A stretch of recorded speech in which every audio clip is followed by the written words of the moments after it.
ฉันអូនរស់នៅសែនឆ្ងាយចិត្តកាយបងគ្មានថ្ងៃទៅដល់ជីវិតរស់នៅក្រោមច័ន្ទគ្មានថ្ងៃបានជួបថ្លៃ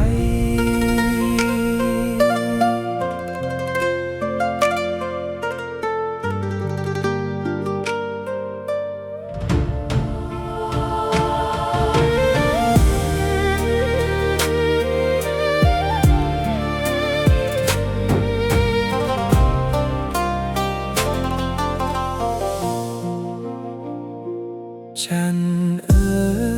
ហេតុអ្វីអូននៅសែនឆ្ងាយបងឈរមើលអូនពីចម្ងាយអូននៅសែនខ្ពស់បងចាប់មិនបានឡើយពេលណាទៅត្រូវអូនបានទៀបខ្លួនមកផែនដីទៀបគ្មានថ្ងៃទៅដល់បានត្រឹមឈរមើលនិមលអូនរស់នៅសែនឆ្ងាយព្រះច័ន្ទអូនជាជីវិតនៃផែនដីចិត្តថ្លៃលួយស្នេហ៍ព្រះច័ន្ទខ្លួនមកត្រូវចាំបងជាអ្នកមើលថែច័ន្ទឲ្យមានពន្លឺ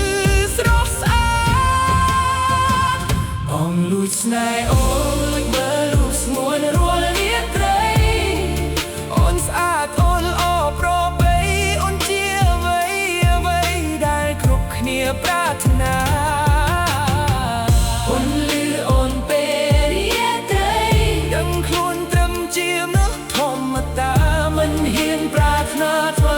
ថ្លៃឃើញច័ន្ទតញឹមមានសេរីចិត្តស្មោះចាំថ្លៃអូនបានទៀបខ្លួនអោពន្លឺច័ន្ទដ៏ត្រជាក់ជួយជំរះទុកក្នុងអរ៉ាបងបានត្រឹមប្រាថ្នាត្រឹមរូបរាងច័ន្ទលួចស្នេហ៍លួចនឹកទាំងរូបកាយថ្លៃចិននេះមកចាស់ហើយទើបមិនឆ្លើយតបនឹងបងស្រឡាញ់ព្រះច័ន្ទមិនខ្វល់ខ្វាយទោះច័ន្ទនៅឆ្ងាយក៏បងមិនខ្វល់ទោះបីច័ន្ទមិនដឹងសេចក្តីស្រឡាញ់ក៏ចិត្តមួយនេះនៅភក្តីជាមួយច័ន្ទបងនឹងនៅមើលអូនពីចំណាយ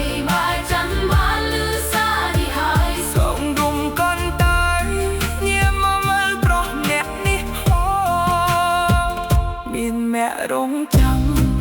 ស្នាមញញឹម